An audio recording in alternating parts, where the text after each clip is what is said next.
Rent's due. Yes, sir, baby. Rent is due.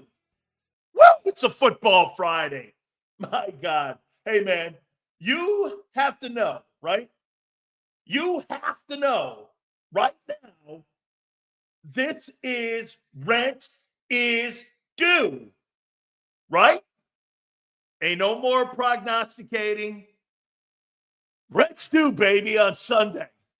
Rams come rolling into town. Divisional round.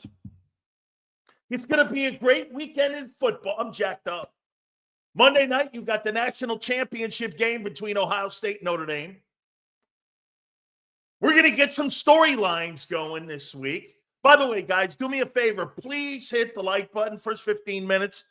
Most important part of the program. All super chats go to the top. Please put them in order because, again, we're going to get to an open here. Hey, man, you got to love Jared Verse. Holy shit, this kid comes out of the gate swinging.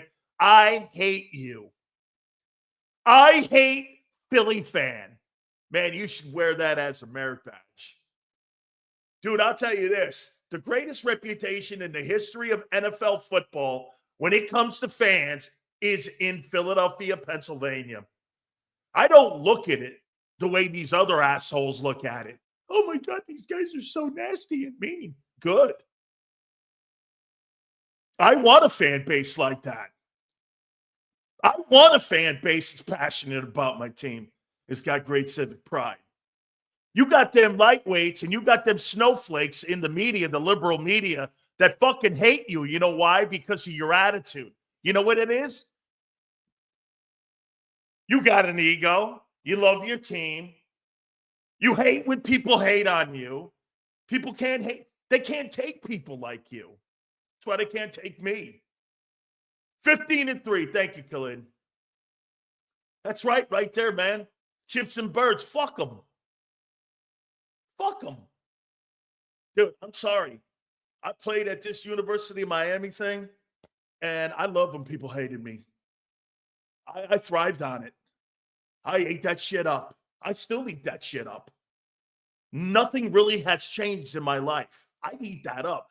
When I saw Jared Verse say that, and by the way, how about that asshole Chris Carter that played for you, that fucking hates you, and says that Eagle fans are the worst people on the planet? Hey, man, Chris has got an ass because he was a drug monster when he was an Eagle, and they had to fire him to save his life, and Buddy Ryan pretty much saved his life by cutting him because he was a drug monster. He's got an ass with being cut. That's too fucking bad, guy. He calls you a former Eagle, Hall of Fame player, worst fans in the world. I think you're the best fans in the world. I like the Buffalo Bill fans. I like those guys too. Bills Mafia. I do. I like Steeler fans. I like anybody that shows passion.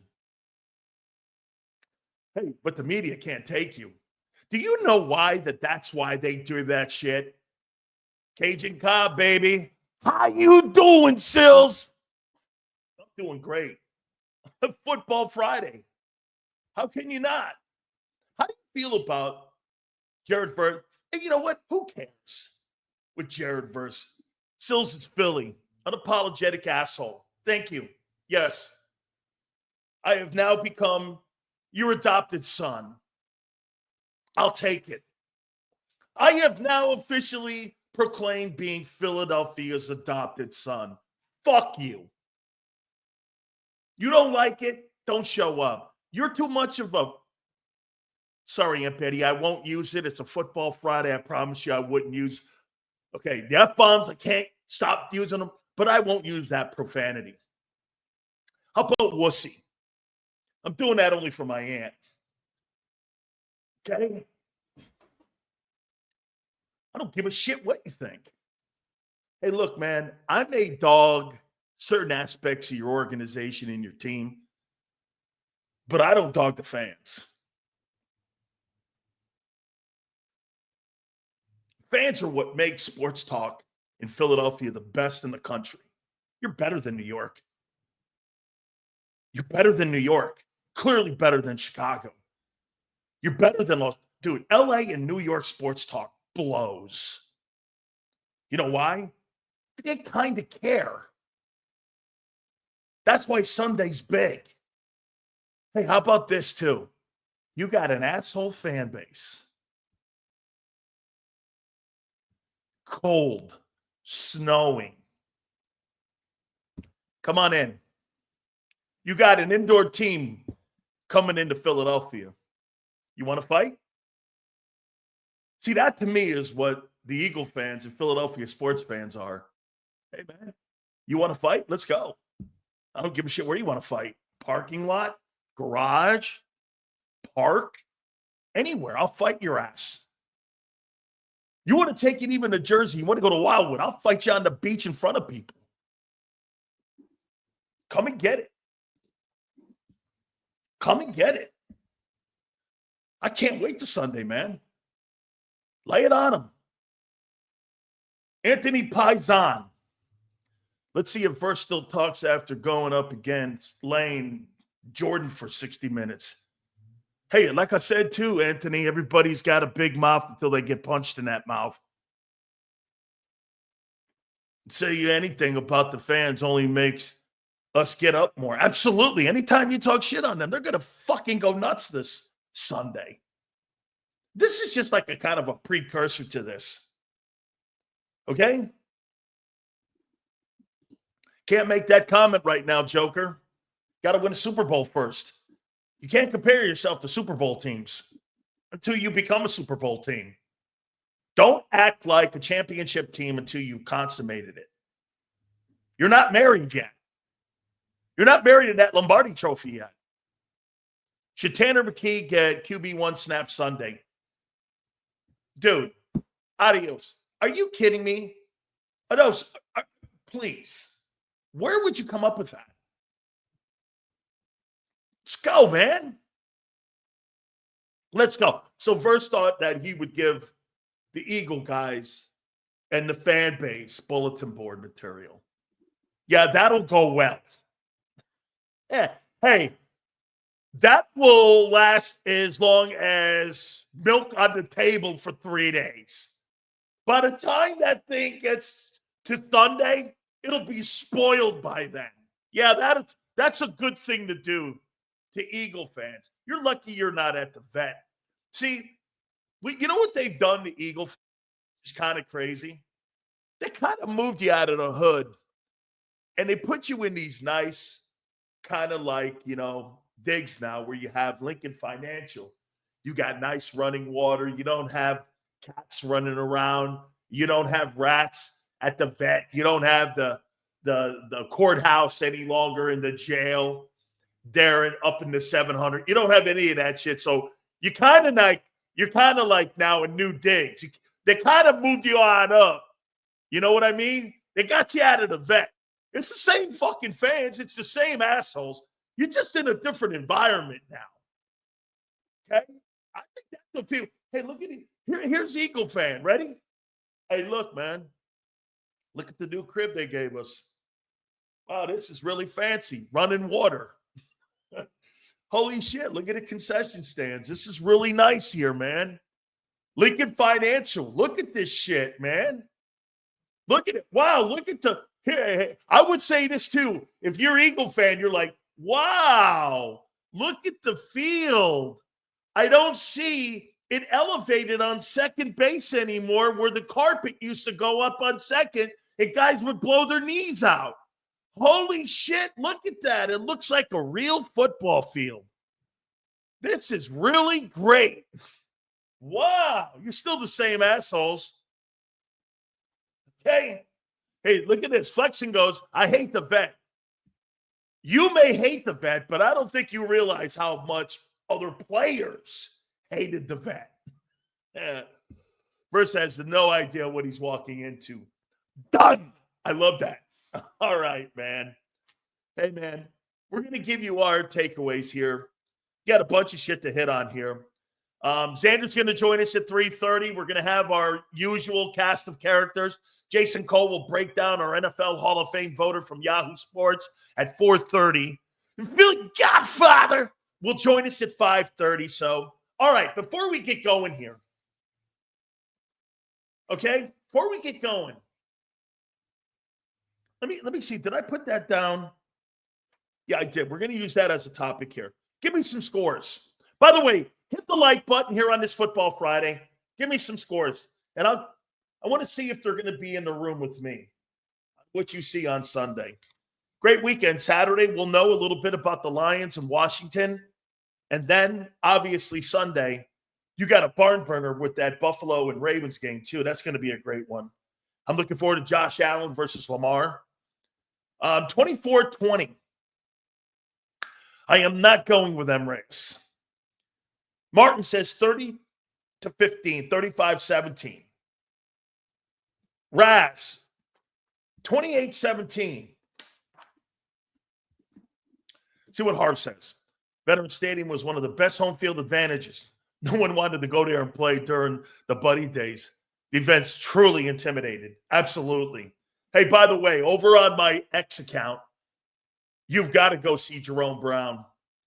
You have got to go see Jerome, and Buddy's watching. Hey, Zander, I think I missed the Blue Super. Guys, do me a favor, please. We will get to all of them here in a minute. 27-14. I'm nervous, Sills. We go against the Lions in the NFC title game. Let's worry about Sunday first. All right. Let me give you my takeaways on what I think I'm going to see on Sunday. Hit the like button. On paper, this is a complete mismatch. The only advantage in the game is the quarterback, which is important. And the only other advantage is the play calling head coach. He's a better play caller than Kellen. His resume speaks to that. Whatever you think, whatever you are hoping, that doesn't play out here. The only advantages is McVay and the quarterback. That's it. There is no other place. Now, those are the most important advantages that you can have. Okay? Sills, looking like a Miami Hurricane intern defensive line coach, looking to recruit 3-star prospects from the hood. Pay attention. 3-star? Big Sills don't. Hoss, unless you're a 5-star kid, don't call me. Okay? Don't call me. That's the only advantage, is coaching in the quarterback on Sunday. Okay? I appreciate it, handsome hustler. Thank you, brother. Hit the like button. Okay? Yeah. It's the play caller and the quarterback where you have the only advantage. Rams have a very young and talented football roster. And since the beginning of the season, they clearly have played a lot better. I mean, they have, since they got run off the field by the Eagles with that 300-yard performance, they have played a lot better. Okay? They have. Eagles have a dominant roster. I mean, they have a roster that's built for a game like Sunday. It's built for Sunday. Cold, snowing, run the ball, and play defense. Fuck, man. Chuck Bednarik would be proud of that. Run the ball, play defense, and let's go play 60. I don't give a shit about next week, 3 weeks from now. I don't care about anything. Go play 60 minutes of football. And may the best man come out standing. Go play 60. Don't give a shit about my family. I don't give a shit about my life. I don't care about anything. But 60 minutes of football comes Sunday. My mentality would be, I don't care who's talking to me. I don't care what's going on around me. I don't fucking care who's in front of me. I don't care. I'm going to do everything I can to be a human wrecking ball on Sunday. I'm going to get myself so fucking lathered up by Sunday, you're going to almost have to commit me to prison with shackles and handcuffs on what I'm going to do to you. There's nothing I wouldn't do to win on Sunday. Nothing. I don't want to hear anybody talking to me. I don't want anything pleasant around me. I want everything miserable. Everything miserable. Because I'm going to kill you. If I could go into the game with a gun and a knife, I would. If you would give me a chair, I would. All metaphors. That's the mentality. I don't care. If I die in the field, I don't care. That's the approach you go into that game with the Rams. If you're the Eagles, nothing matters in life but standing on the top podium and winning. How many holding calls will not be called on the Rams O-line blocking Carter? 6. Make them wish they never stepped up. Right. There you go. Abe, that's right. That's the mentality. Man, when you're going to get here, if I was a Rams player and I was playing against that offensive line, I would have to pull my greatest Muhammad Ali out. By the way, rest his soul, today would have been his 83rd birthday. My favorite athlete of all time, Muhammad Ali.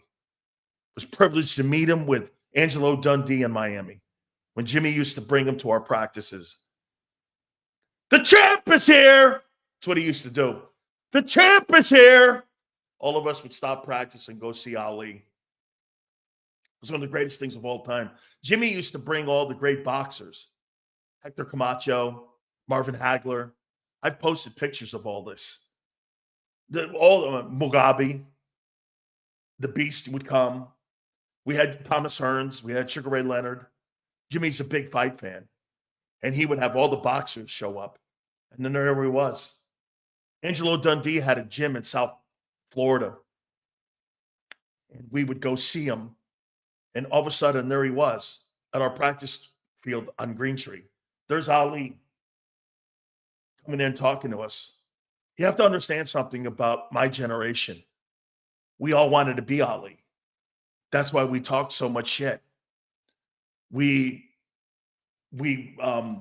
followed in his footsteps as a shit-talking football team. He was all of our idols, and he would come to practice a lot. Ali loved us.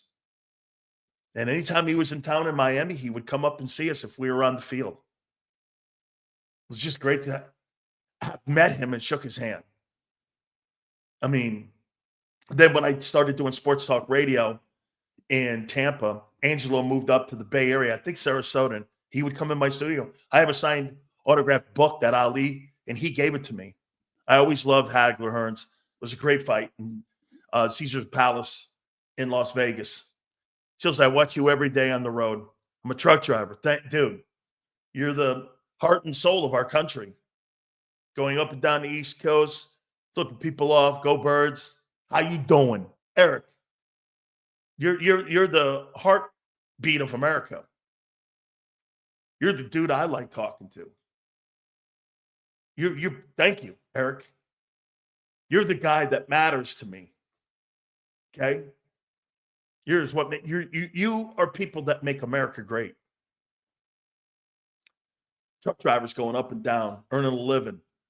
Eric, I tried truck driving once, man. Didn't work out for me, bro. I'm caught on the Jersey Turnpike in third. Bum, bum, bum, bum, bum, bum, bum, bum, bum. Hey, it wasn't working for Big Sills, man.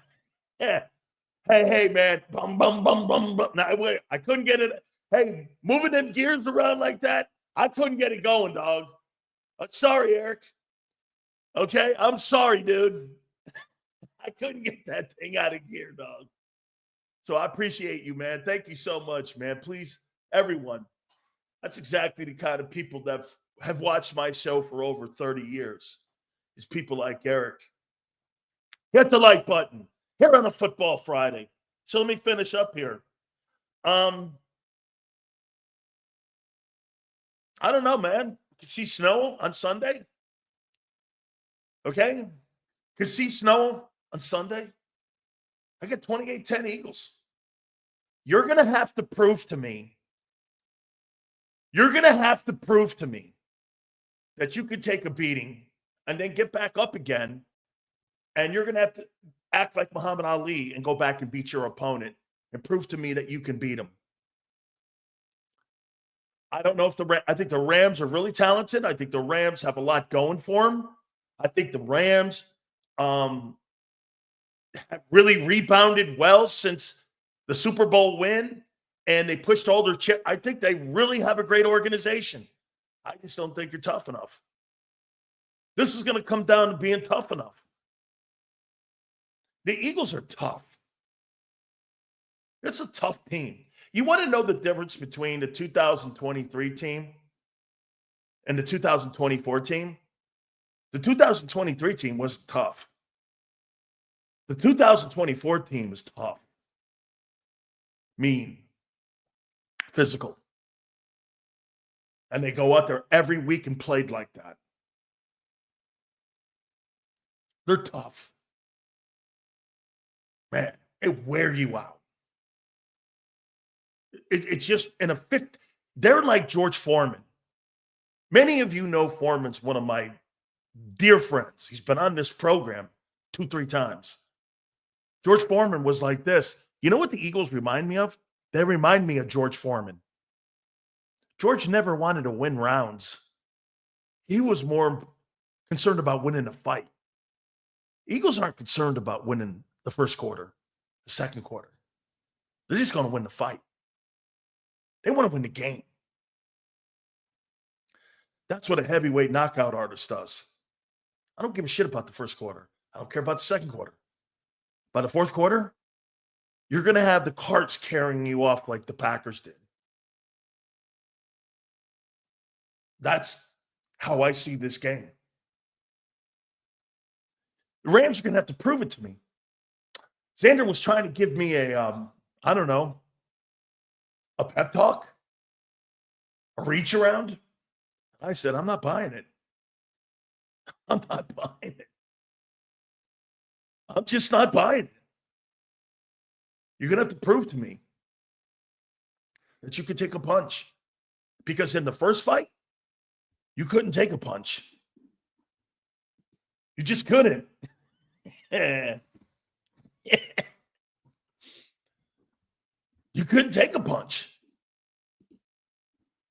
My grandfather, huge boxing fan, he always said Foreman and Ernie Shavers, hardest and most feared boxers ever, biggest punchers ever. Absolutely, man.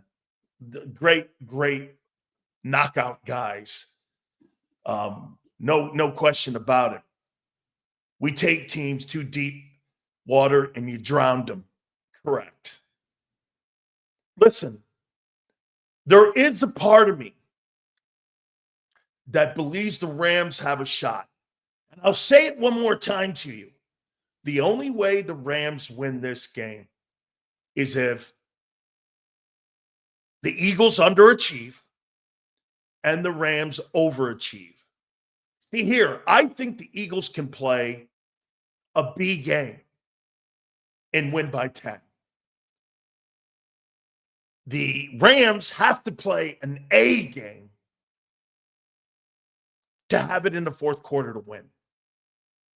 If it gets to 10 minutes left in the game and the Rams are still in it, Stafford can win it. That is everything right now the Rams have to do. They've got to get to the last 10 minutes, and they've got to be playing with the lead for them to win the game. Do I think they can do that? Again, if the Eagles come out farting around like they do in the first quarter all the time, and there's a ton of 3-and-outs, yeah. But again, that's wishful thinking. If they hadn't played one another, I probably would have a different opinion. Now, some would go, Sills, remember what happened last year? And let's do this here. Let's put this out here. Remember how you guys dominated the Buccaneers last year in the early game of the season, you dominated them, right? The Bucs kicked the shit out of you in the playoff game, right? They kicked the shit out of you. That game was never close. Could that happen again? I think they're two different teams. This team does not resemble anything at 23.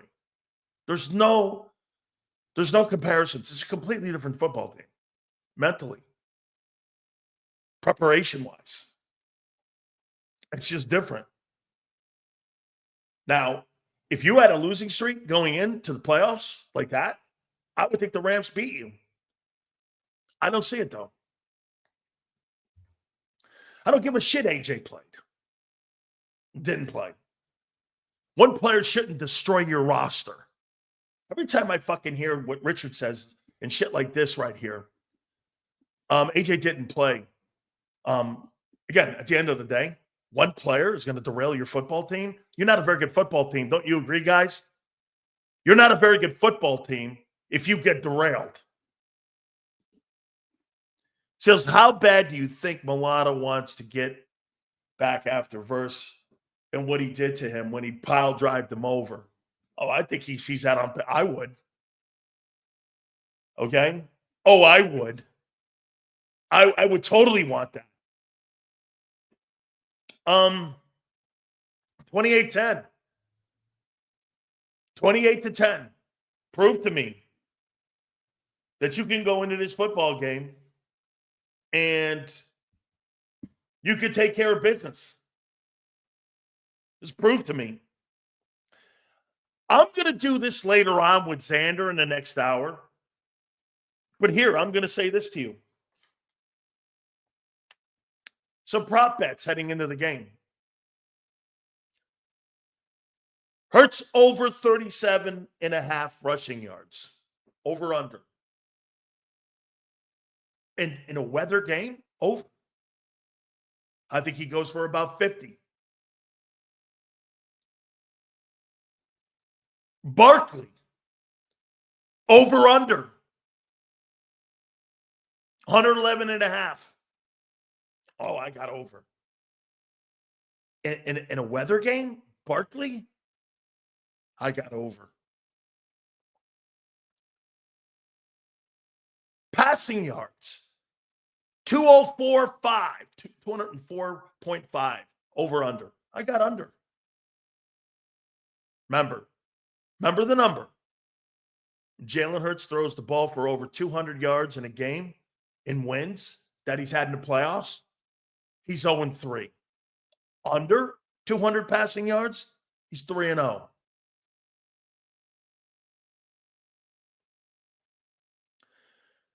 Kellen Williams, over under 74.5. I think he's going to go over that. I think they're going to feed his ass a lot. Hey, did you hear what Jason Kelce said? He didn't really believe that the Eagles had a... Can you imagine Jason Kelce saying this? I didn't really think that our O-line blocked that well against the Packers. And I was like, wow, that was a subpar effort. And I thought they tortured him. That shows you how dominant the Eagles are. They had a subpar blocking game, according to Jason Kelce. And I thought they beat the Packer front up. Stafford, over under 214 yards, 214.5. I think he goes over. Now, we'll see what the completion percentage is, but he's going to have to throw for 350 yards to win. Puka Nacua, 7. I think Puka Nacua is going to be the key here and also in this game. Over under 80 yards, 79 yards. I think he's over. He tortured Cooper DeJean, tortured him. He's a really good football player. Now, he is nursing an ankle. How much does that play a factor in this? Yet to be determined. Yet to be determined. Okay? So, I see a football game where, please hit the like button, guys. the Rams are going to have to play their asses off. Look, I could sit there.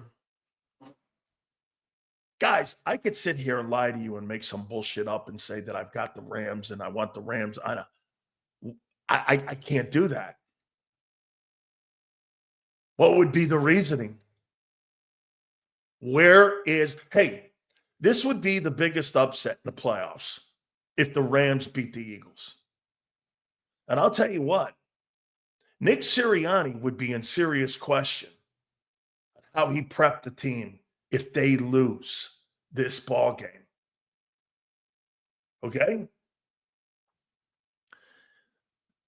I mean, I had a guy the other day telling me, you're setting us up, Sills. Do you really believe that that if it's mono versus mono? I don't believe that. You can't erase 317 in my mind. I'm telling you guys, if I'm watching that game film and I'm watching that week, was it 12?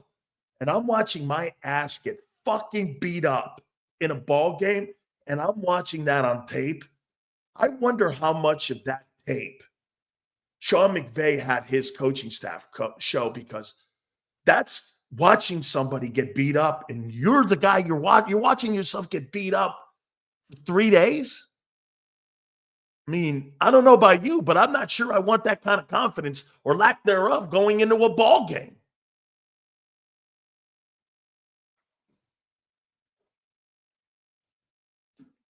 Right? What are we doing here? I would be telling my Rams guys, we're a different team. We're different guys. We're more experienced. Here's the problem you get with this, though, right? The more you talk, the more you do self-convincing, the less I'm convinced you're telling me the truth. If a guy has to continually tell me that I'm tough, hey, you're tough. Hey, don't worry, you're tougher than that. Hey, I don't believe him after a while, because my eyes don't lie to me.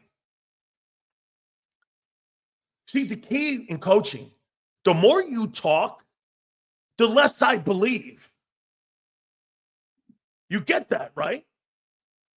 When you are over convincing somebody, let me tell you the biggest mistake that fucking coaches make. You know what they'll do? They'll run the play 17 times over. You know what that tells players? That coach is not confident we can run that play. He's not confident we can execute that play. When a coach has to do something 55 times, he's not convinced you can do it. Dude, you're not going to run a play 100 times, get into a football game, and think you're going to get anything different of a result than what you got in week 12. I don't give a shit who you are. The punches still hurt. So I've seen a stat where the Rams had 8 in the box, 38% of the time, the first matchup. I don't know how to stop our O-line. Hey, how about this? So you had 8 in the box, 38% of the time, and you still got your fucking heads kicked in. Yeah, convincing. You're convincing me less. So almost nearly half the time, I had every guy I had on my defense at the line of scrimmage, and they still beat me up with 5 guys. What are we talking about here? Here's how the Rams have to do this to that football team. You need to keep that O-line away from the Rams D-line. Not Jalen Hurts. Jalen Hurts doesn't scare me. The O-line does. Barkley. AJ and Hurts don't frighten me. If I am the coaching staff, keep that O-line off my guys. Keep them on the sidelines. Limit them to 57 plays. Keep them under 60 plays. Have a shot. How do I do that? Your offensive coaches and Sean McVay versus Vic Fangio, here is the game. Here is the game in a nutshell. You have to possess the ball. And by the way, you don't have to score touchdowns. You just have to possess the ball to limit possessions. Get it in the fourth quarter. Field goals, let them kick them. I don't care if they have 3 field goals in the first half. Don't give up explosion plays and limit their touches. Have to keep that O-line. Listen to me. You have to keep that O-line off my smaller guys. This is 1920s football. Big dudes beat up little dudes. Keep the bully away from my younger players. It's your only shot. And you have the quarterback to do this. And you have the play caller to do this. Sean McVay, in my opinion, has to just absolutely have a great game plan against Vic. This is the game.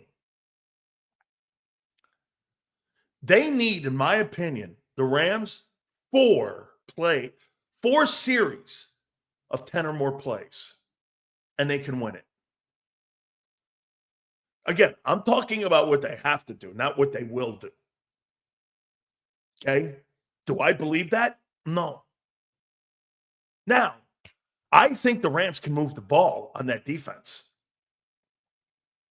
I don't think the Rams defense can hold up for 60 minutes versus that O-line.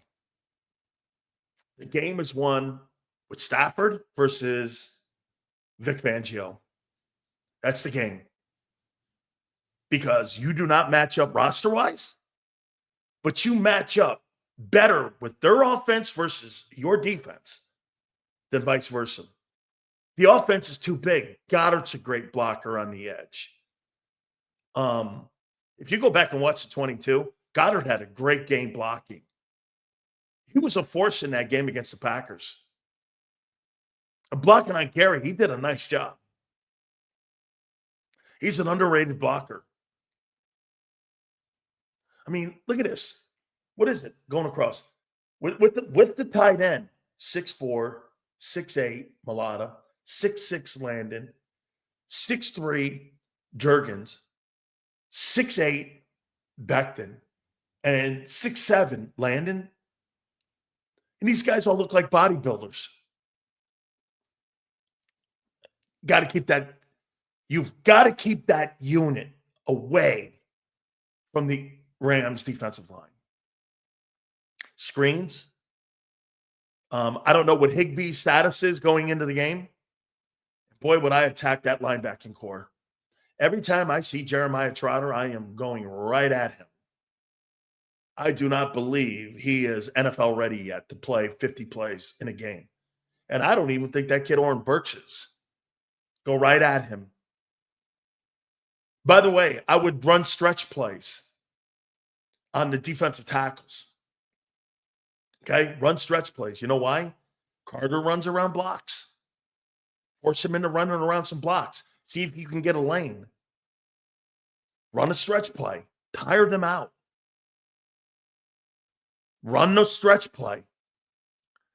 I think they've done one thing this year that has been completely different than a year ago. I think both Jordan Davis and I think both Jalen Carter have prepared for an NFL football season, and I believe they're in shape. I believe they're in shape. Abe's right. Rams have to get to the edge. Have to get to the edge. I'd go right at Cooper DeJean. Matthew Stafford had a great game on him. Will he have learned? Of course he's going to learn. But so are they. That kid Cooper Kupp can get open. You know, it's funny. When I watch under 22, Cooper Kupp is a guy that he's in a lesser role now. Now, I wonder if that's got to do with the injuries, that he's in a lesser role, but he's in a lesser role.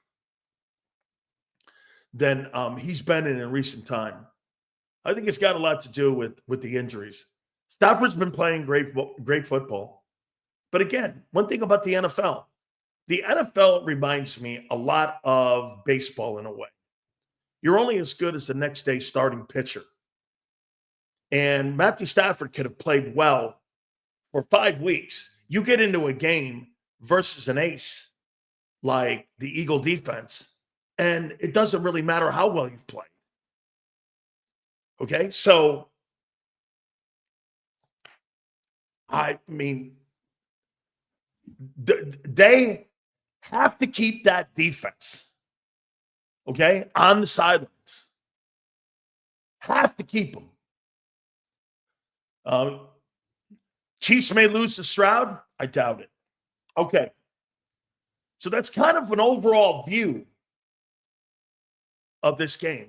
Now, one thing is for sure, like I've said, I completely disagree with John McMullen that the head coach in this game, he is the most accomplished head coach in the NFC in the playoffs with the teams remaining.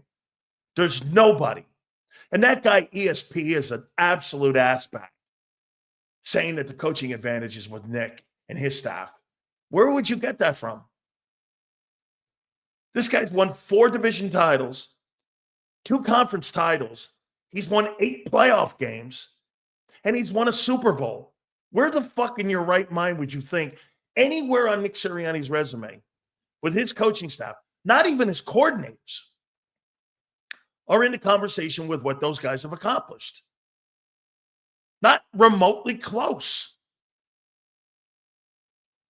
That is an organization, and him especially, and he's younger. He's 38. Nick's 43. He got the job when he was 30 years old. And he's done that. Don't make an asshole out of yourself. There's nowhere on the resume that Nick is in that guy's room. So he can coach. Okay? He can coach. Yeah, and get this. See, M. Reyes will say this, and guess what? Todd Bowles beats the fuck out of your team. You want to go there? Todd Bowles owns you. He's 3-1 versus you. He owns you. Owns. Todd Bowles owns Nick Sirianni. Ownership manual to Todd Bowles. Right? Owns you. Owns.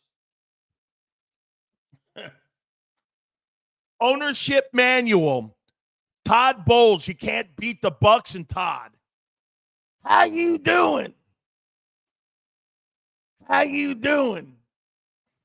Woo! Can't beat Bowles. By the way, Todd Bowles has a Super Bowl ring as a DC. Does Vic? How you doing?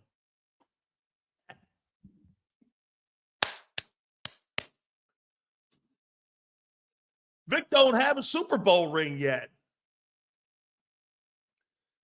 Vic don't have one. Todd does. How you doing? Woo! Hey, you better win. You better win. All right, here we go here. Biggest worries for the Eagles this Sunday. You tell me. Elliott? Moore's game plan?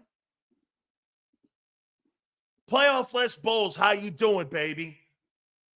Win a Super Bowl, guy. Wake me up when you win a Super Bowl, Tony. Moore's game plan? The Rams show up.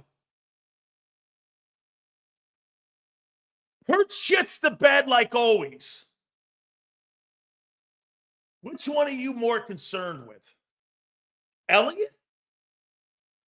Moore's game plan, the Rams showing up, or Hurts shitting the bed? What are you more concerned with? Hurts putting another stinker up like he did last week? Who are you more concerned with? Sills, we're not playing bull, so what's the point?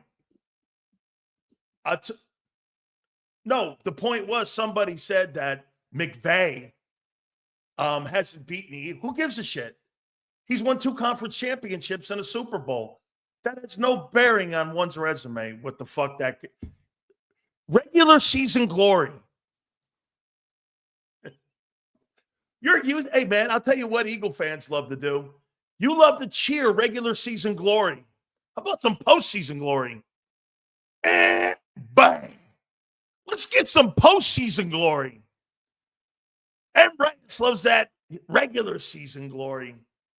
Standing on the regular season podium. Hey, we really had a great year. No, you didn't. Win the Super Bowl, dude.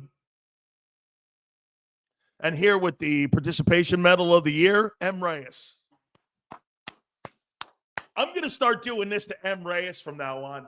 M. Reyes is the ultimate silver medalist. M. Silver Medalist Reyes. He's the participation trophy king. Hey, we had a really nice year, 15-3. You win a Super Bowl? No, but fuck it. Wait a minute, what's Super Bowl? This is about winning the Super Bowl, man. This ain't about taking half laps and calling it a win.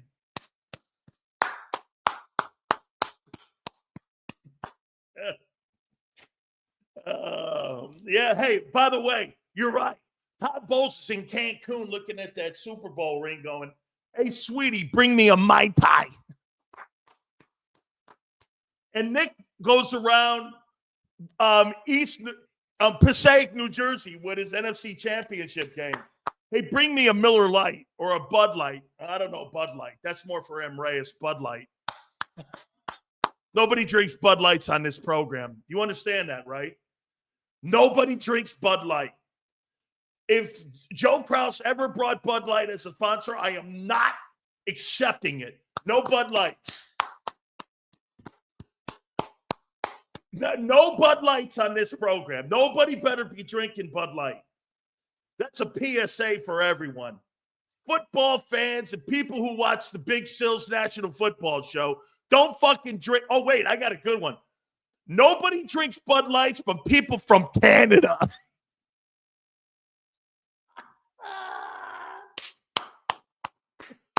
People from Canada drink Bud Light.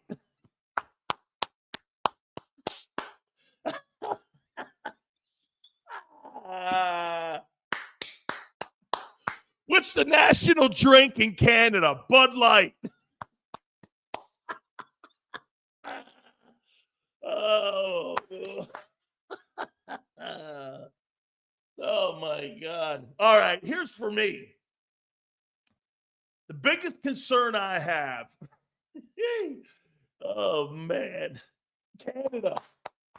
National drink. Bud Light. And you know what else? Ding dongs.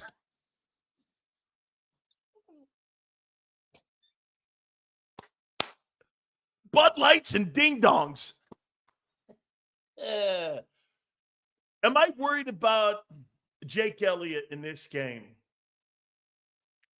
Let me say this to you and ask you this.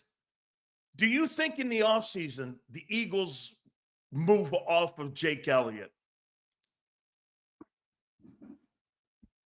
You think they move off of Jake Elliott? I think there's going to be if this guy misses extra points and field goals in this game Sunday, I think they move. I think this is a huge game for him Sunday. Okay? This is a huge game for him. He can't go in there and shit the bed. You miss an extra point, say it costs you the game.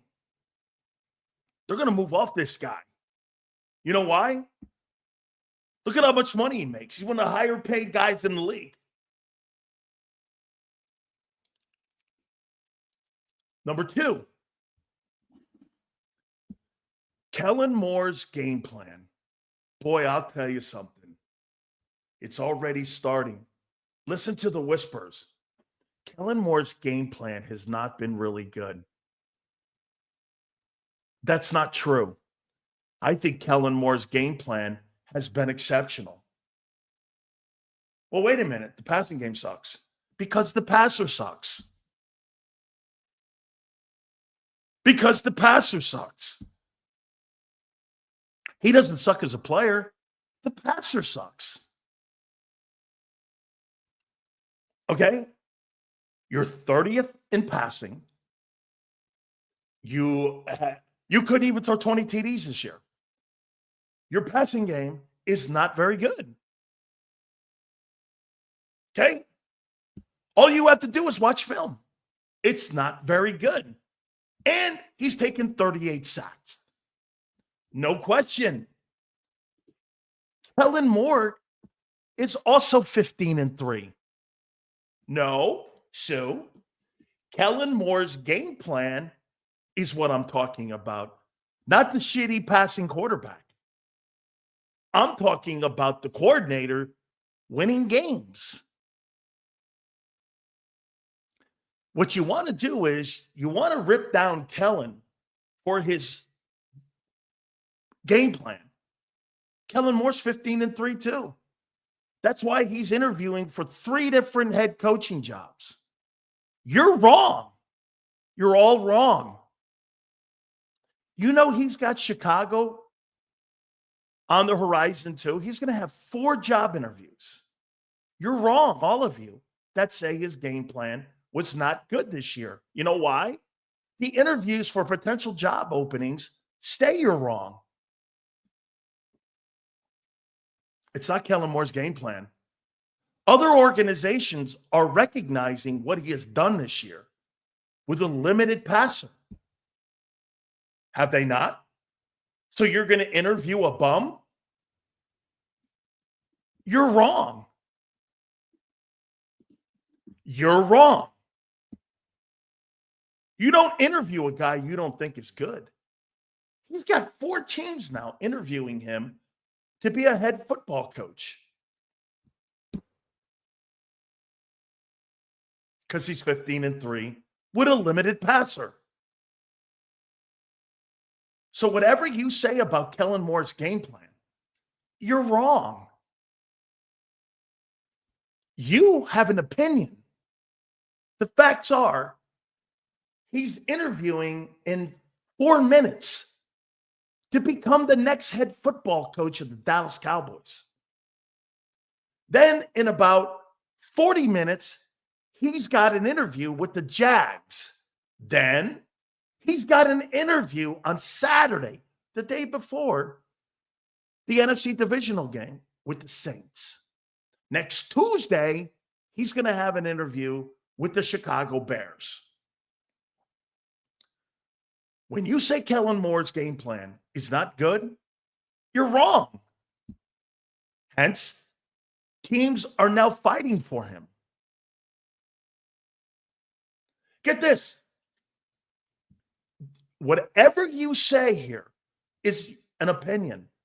Facts are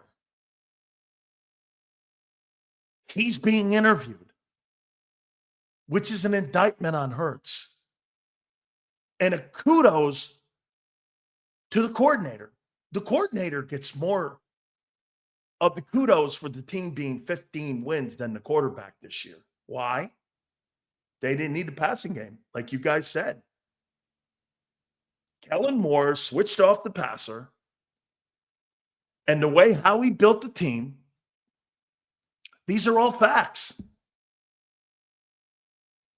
Get this. So Nicholas says he doesn't agree. Okay. Well, Nicholas, the facts are how he built the team differently. They didn't build a team for Saquon Barkley to be the star. Look at the money being spent. That's not how they built it. The coordinator went off the quarterback, limited his touches, and they went on a 10-game win streak. You disagree with what? The facts? Sills, if he sucked, we would not be getting Sills. If he sucked, he would not be getting 4 job offers, 4 job interviews. 4 job interviews. Okay, bye, Kellen. And don't let the door hit you in the ass on the way out. And so here's Anthony, who I absolutely love, by the way, in the program. Please hit the like button. So Anthony's going to do this, and here's Anthony giving excuses again. Sirianni, coordinator 1. Steichen 2. Johnson 3. Moore 4. And we will have a 5th coordinator in 5 years for Hurts. And they all sucked except one. They all sucked except one. Okay. And I'm sure the next coordinator will suck. And I'm sure the coordinator after that will suck. And I'm sure the coordinator after that will suck. And I'm sure the coordinator after that will suck too, Tony. Hey, Anthony, when are you going to eventually just come to the conclusion that the only common denominator in the building is the quarterback's inability to throw the ball? When are you going to come to that realization? When you have 10 coordinators in 10 years?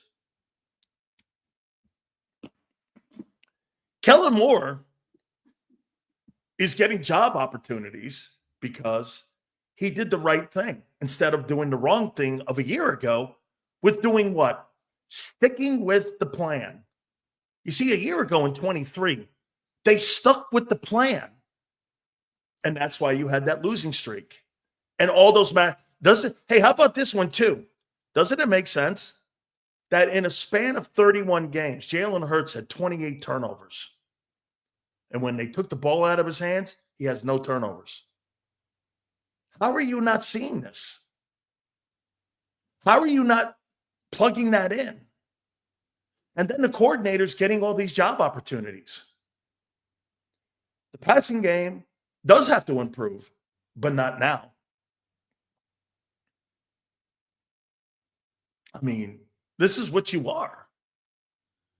The remedy for winning football in Philadelphia goes through Saquon Barkley and that tremendous O-line, not the quarterback. Now, is the quarterback responsible for the O-line and the running game and the way that looks? Absolutely. Hurts's value on the field for Philly is immense in the run game, not in the passing game. Immense. There's no chance Saquon Barkley gets 2,000 yards rushing if Hurts is not in the huddle. If you got Tanner McKee in the huddle, Saquon's not getting 2,000 rushing yards. No, I want Shane back. That's all. He was good. I don't want Shane Steichen back at all. He'll get your quarterback killed. He gets every quarterback he's ever coached killed. That's an RPO guy. Look at his history. Anthony Richardson is so banged up in the first 2 years, and Hurts was destroyed at the end of the 2022 season. Every RPO guy that guy has, he doesn't protect his quarterback. Those are facts. So let me get this straight. Shane Steichen got a head coaching job because Jalen's inability to throw the ball. No, his ability to run the RPO. Hence the fact they drafted an RPO guy. That's why he got the job. Because of the RPO. Yes. And the style of play. That's why they drafted a guy that resembled an RPO quarterback. But they just realized, and I told you this when he was at Florida, this guy was a 51% completion percentage guy at Florida. You think all of a sudden that guy is going to be a better player in the AFC South than in the Southeastern Conference? That's correct. Walt says, and it wins games. Correct. Unfortunately, Howie got lucky.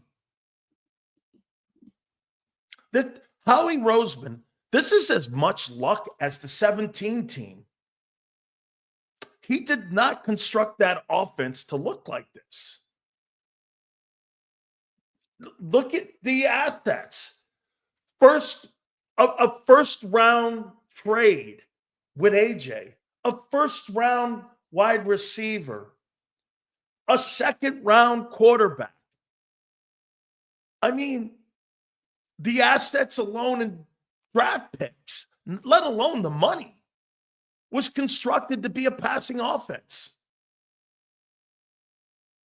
I mean, that's where you are now. By the way, what's your problem? You're 15-3. What is your problem? Always luck involved?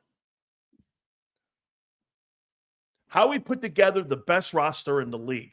Think about what Yale just said. They didn't utilize any one of the giant assets and financial assets that go against the salary cap and all the things and how we built so that the wide receiver is banged up right now in AJ. Devontae's been in and out of the lineup. The quarterback took a concussion in the run game, right? When he took off running. All of those guys have been banged up except Barkley. Why? 2.5 yards past the line of scrimmage. The football team has evolved into what it is because the players wanted that. Hey, and for the record, once again, they did something smart this year because the coaches were better this year. Kellen's like, we can't win with that. We can't win with turning the ball over. So they limit the touches. And it's resulted in a powerful... Look, I just went on a diatribe about how you're going to kill the Rams. I'm not sure why you're upset.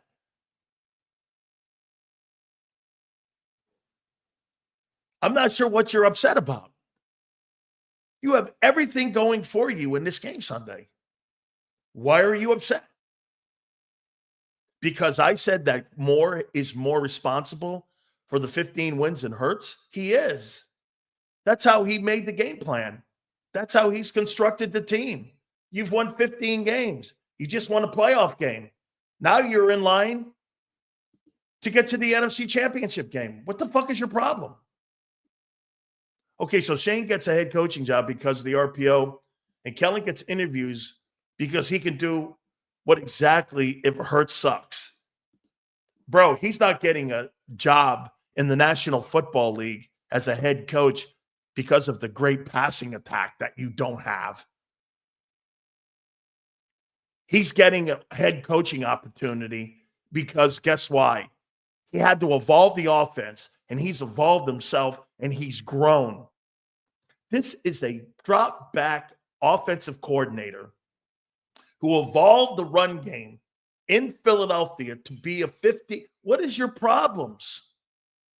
Hurts has nothing to do with Kellen Moore getting a job offer.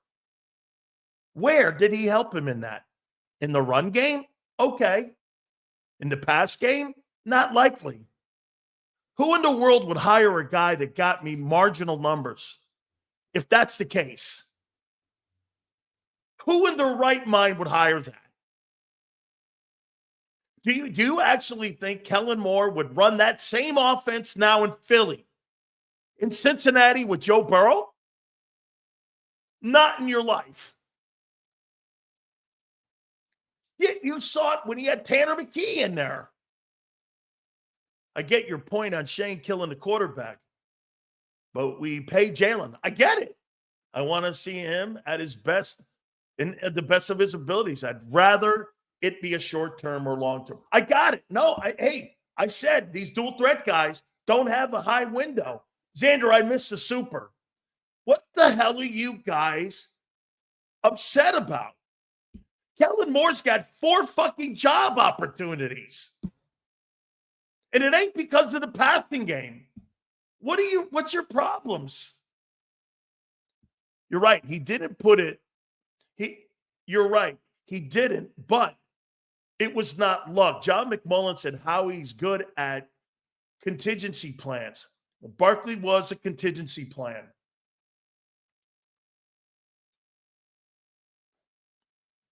I'll buy that.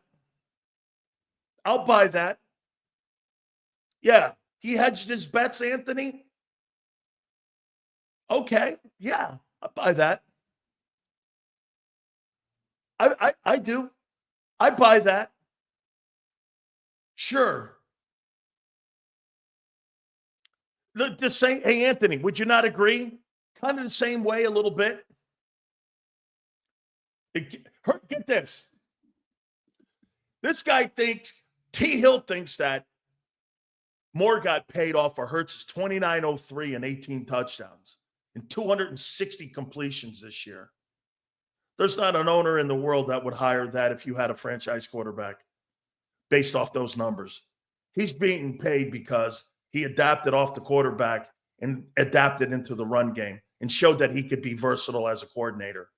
His versatility is what's getting him a job and how he called plays. Nobody in their right mind would say that the offense in Philly resembles anything he did in Dallas. Nothing. And I'm sorry you don't like that, but that's called evolving as a coordinator. And you don't have to like it, what I'm saying, and you don't have to agree with it. The facts are there. There was no passing game. He evolved out of a drop back system, and he went to a run game. That's called evolving. Well, Sills, the game plan sucked. The game plan sucked because the quarterback can't throw and read defenses and take sacks and late on throws. All of that. Kellen Moore can't make mistakes. He got fired in 2 places. Hurts struggled in 23, how he needed a backup. You know, Anthony, I'm gonna concede to that. By the way, I want to say it one more time. There's no chance in hell the run offense is not as effective without Hurts in there. I'm not suggesting that. The offensive game plan is no question. Jalen is a factor in it. There is no doubt about it. Jalen brings more of those. And Jalen's got a ton of intangibles he brings to Kellen in that offense. You've got to honor the backside plays if you're a coordinator with him in there. Okay? He's really good on throwing that slant pass to AJ. AJ Brown is a phenomenal decoy in the run game. I got to account for him. I can't. How many times did we see this? How many times did we say, dude, Jalen Hurts was not a playmaker this year. Barkley was. AJ was. I mean, Hurts was the third dude in the huddle on making plays this year. What game did he win? Pittsburgh? Okay.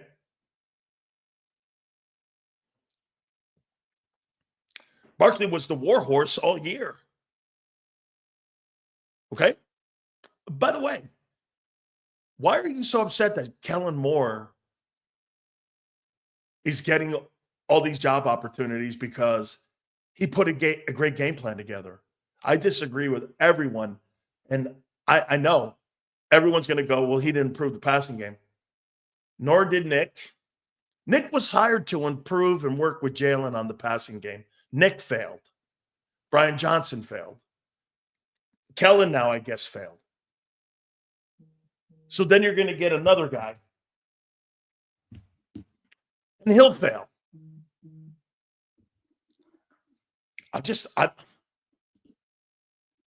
Change your Eagles-Rams pick, bro. Jinx.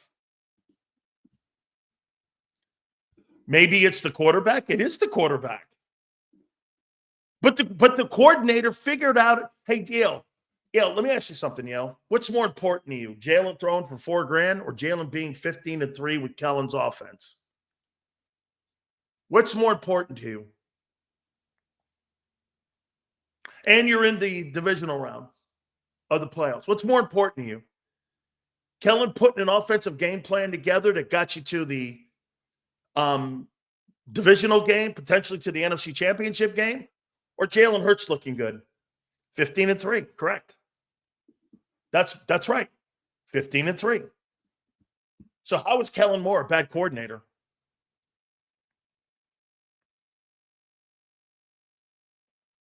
That's why he's getting job interviews. Owners are seeing what he did. I'll give you another conversation with Stephen Jones. They can't believe it that he ran the ball as much. You know what I told Stephen? Well, you don't have the O-line these guys have. You had it one time. You don't have it. I told Stephen Jones, you don't want to know the secret sauce to the Eagles? Jeff Stoutland. He's the secret sauce. You need to get Bill Callahan, the kid's son, who's the head coach in Tennessee. You need to go get Bill Callahan and put him in Dallas. You need an O-line coach. And you need somebody that can identify and spot O-linemen. Then you can put Miles Sanders, DeAndre Swift. And if you happen to fall in line where you can get a Saquon, a Josh Jacobs, or Derrick Henry, and you could build your rod. Dude, the key to the Eagles, you can have a sorry-ass young defense for a bit like you did a year ago and still win 11 games if you got that O-line. The greatest coach you have ever had in Philadelphia, Pennsylvania, during the Super Bowl era is Jeff Stoutland. Not Jim Johnson, not Buddy Ryan. It's Jeff Stoutland. He's helped you get to 2 Super Bowls. He's helped you win 1. And he's made you have the best O-line, not for 1 year, for 10 years. That's the secret sauce. Because how he's going to hit or miss in free agency on defense. He's going to hit or miss. 2022 was phenomenal. 23 stunk. This year, great. It's going to go like this every year until these young players mature or don't get hurt. Or don't get hurt. Now, I'll ask the question. Okay? Excuse me, Will, did Andy Reid or Jim Johnson ever win a Super Bowl? I must have missed that. Excuse me, Buck Holter, did Dick Vermeil win a Super Bowl? I must have missed that.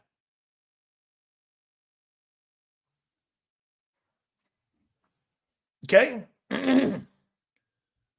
Why? I must have missed that. And now you got this team, who I would, if the Eagles close the deal with that O-line, it'll go down as one of the greatest O-lines in history. Jeff Stoutland will have 2 Super Bowls and 3 appearances. What assistant coach has ever done better than Jeff Stoutland in Eagle history if he wins 2 Super Bowls? Name me one. Name me one. I'll wait. Here, let me give you this one. If Steve Spagnuolo wins a 5th Super Bowl, you could make the argument that Steve Spagnuolo is the greatest defensive coordinator in the Super Bowl era with 5 as a defensive coordinator. He's got 1 in New York. He's got 3 in Kansas City. And if he wins another one, that would be 5 as a defensive coordinator. Who in the Super Bowl era? Who in the Super Bowl era? Okay? In the Super Bowl era has more Super Bowls than him as a coordinator. Belichick? Okay. Belichick, Steve Spagnuolo? That's right. There's no one compatible with that resume. Right now, he's the best coordinator by far. He's got 4 Super Bowl rings. Okay? I mean, how in the world? And he's maintained dominance in the old line. I agree. I think Stoutland needs another ring to get to Canton. I do think that. I do. Okay? I do think that.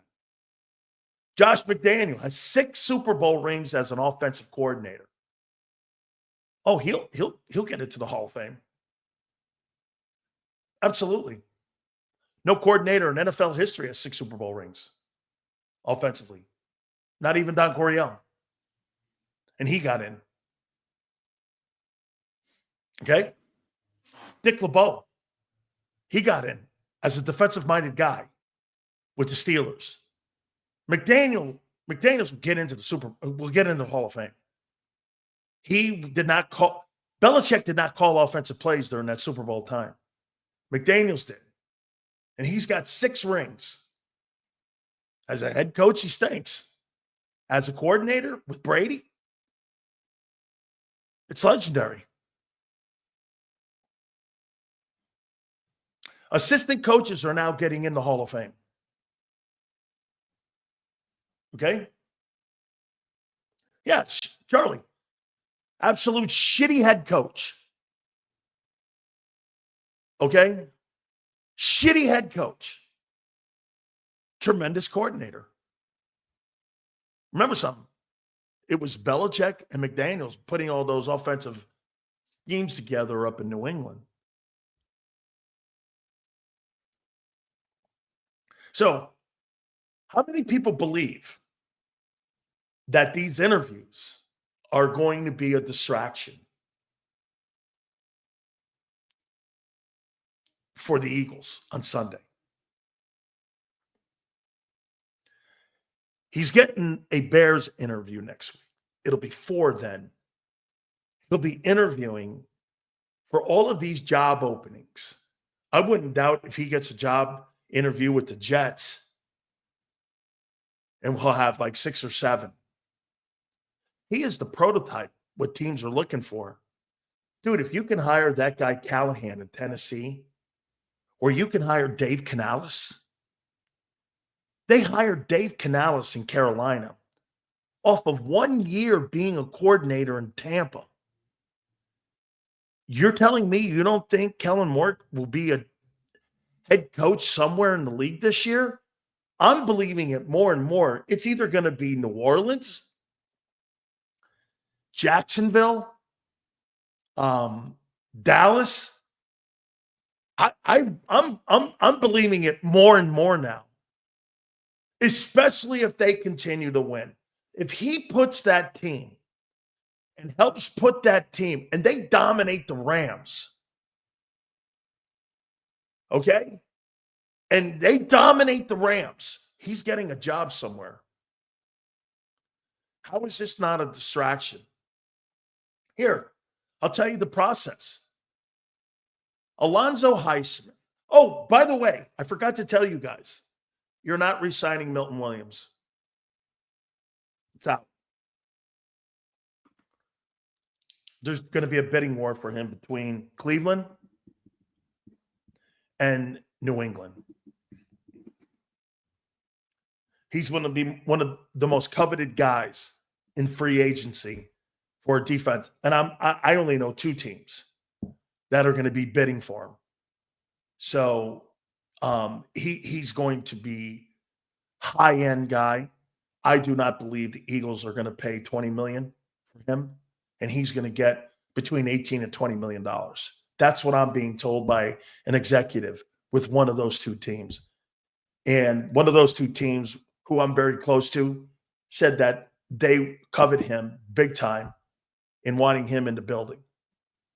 I would say this too. I wouldn't be shocked if Miami makes a play for him too. But I know the Patriots want him. If there's anybody, without me saying and giving it up, why do you think I know what I was told last night about Milton Williams going to New England? Does anyone have an idea? Okay. And it's going to be between 18 and 20.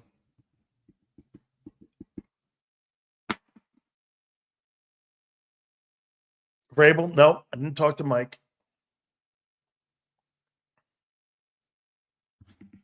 I'll give you you're getting closer on Rosenhaus. Okay. Let's see if somebody knows. Without Clint Hurt, that's a good one there, man. Let's see here.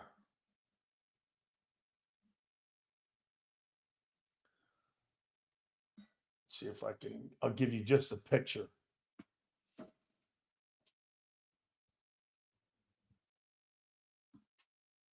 You see that guy sitting next to me? Somebody Google and see what his job title is. See what that guy's job title is in New England. That guy right there.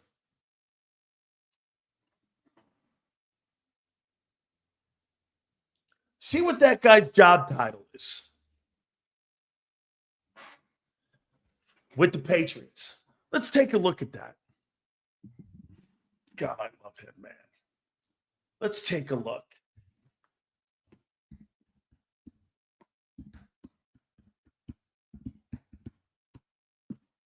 And by the way, you know who the D-line coach is for the Steelers, right? My former teammate, Carl Dunbar. He's the personnel. He's the senior personnel executive and the director of personnel for the New England Patriots. Alonzo Highsmith. Okay. And I talked to Carl Dunbar, the D-line coach for the Steelers, saying that he's here in Cleveland, just so you know. So you can check Milton Williams off your list. He is not coming back. So, and it's not that he doesn't. It's that there's going to be bidders that are going to command the money. Hey, don't you think Howie would have given him a contract extension now if he could for lesser money? You know why? The agents already told him, save it. Save it. They're going to test the market. How you doing? No, again, look, I think Milton deserves it. I think he's been Milton Williams earned a good salary and to be pursued. He had a really good year. He's been probably one of the more consistent guys. And I think he's had a really good year. You know, he is on the number one defensive football team in the NFL. They are 10th in rushing, in rush defense. So he's had a really good year, man. And get this, I'm giving Milton Williams money before I give Josh Sweat money. Why? Josh Sweat's got that knee concern. Now, does Milton do this? Hey, especially if he wins the Super Bowl. I think if Milton wins the Super Bowl, it's a foregone conclusion that he'll test the market. It's okay. I mean, shit like this happens when you're a good football team. Your coaches like Kellen Moore get taken. Other assistant coaches get taken. And, I mean, it just happens when you're a good football team. This is where you go to get general managers. Look at all the GMs that have worked in the front office in Philly that are spread out all over the league now. It's just actually, I think that's a merit badge. Okay, I think that's a merit badge. I think that's a good thing. All right. Jason Cole will join us at 4:30 from Yahoo Sports, our NFL Hall of Fame insider. Also, feeling Godfather at 5:30. We got divisional round games. We got the Monday night national championship game between Ohio State and Notre Dame. With all that being said, you can't put a premium on Jared Verse talking shit on people like Zander and the Eagle fans. Why in the world would that guy walk in going, hey, Zander, fuck you and your Eagle fans? And you're going to walk into the link and think that's okay. I don't know about you, man. You might as well light yourself on fire and walk into that place, man. I just don't get it. Why would you put bulletin board material up when you don't need to, when you're going to fight a bully? So you're going to piss off Mike Tyson, right? I don't know, man. Hey, Jared, you guys got your ass kicked, and now you're taking a shit on the fans. I don't know, man. Without further ado, the co-host of Birds 365, also pre and post, halftime show, post, our good friend, Big Z, Zander Krause. How you doing, brother? What's going on, Big Sills? How you living, brother? Football Friday, right? It's a good one. It is, man. Hey, dude. So this guy first starts barking out of the gate, talking shit. You know, that sounds to me like someone who got their ass kicked in week 12 now, trying to talk tough before. I'll tell you what, he might have got his ass kicked and their team got their ass kicked, but he's the one with the headline. He's the one who got the clip of him decking my Lotta. So he might be feeling pretty good about himself right now. But yo, Jared Verse. Fuck you, Jared Verse.